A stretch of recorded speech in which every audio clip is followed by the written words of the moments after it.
हरिः ओम् श्रीगुरुभ्यो नमः। अथ क्षमा प्रार्थना। अपराधसहस्राणि क्रियन्ते हरनिशं मया, दासोऽयमिति मां मत्वा क्षमस्व परमेश्वरी। आवाहनं न जानामि विसर्जनं, पूजां चैव न जानामि क्षम्यतां परमेश्वरी।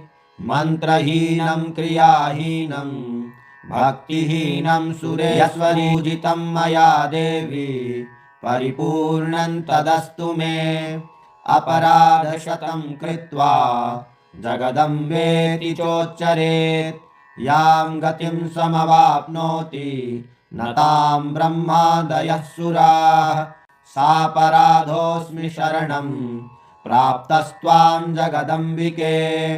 इदानीमनुकम्प्योऽहं यथेच्छसि तथा कुरु। अज्ञानाद्विस्मृतेर्भ्रान्त्या यन्न्यूनमधिकं कृतं, तत्सर्वं क्षम्यतां देवी प्रसीद परमेश्वरी।